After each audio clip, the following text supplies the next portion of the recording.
Now let's go back to our top story and the Queen's visit to York. You can of course see the day in pictures on our website, that's bbc.co.uk/York.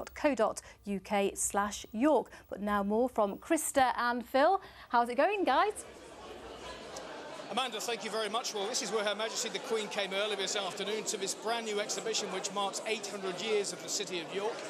This is the Seal of Snaris. This was a tax collector's seal. It was dipped in hot wax to authenticate documents, and that was really what the charter meant. It meant the city being able to self-govern for the first time.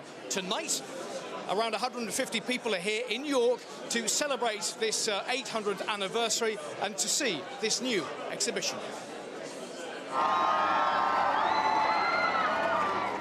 Hundreds lined the museum gardens as the Queen arrived.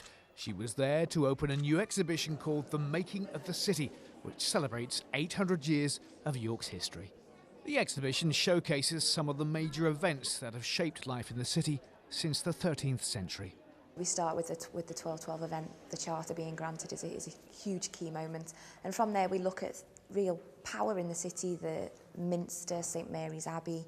We look at the people of York and the mystery plays and how the people who lived and worked in York made the city great, made it a colourful, vibrant place to live. And then we look at York's relationship with the monarchy, with the royals that have visited here throughout the years.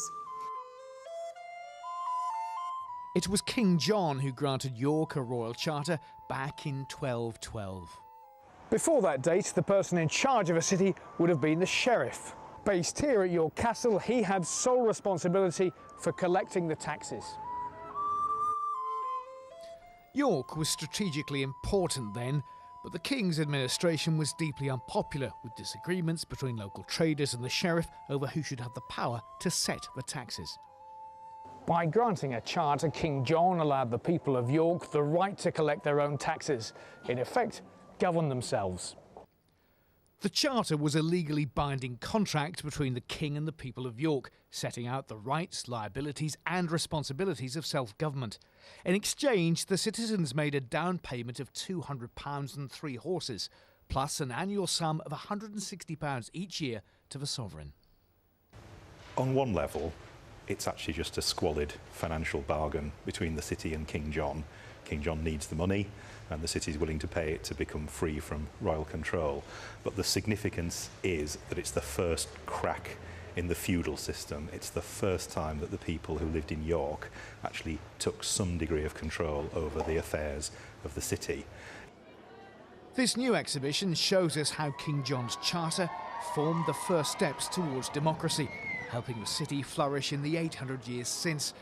Today, it was the present monarch's turn to give York 800 another royal seal of approval. Well, thank you. Yes, this was the King John, the man who started it back in 1212. And tonight, as you can see, lots of people are here enjoying this new exhibition.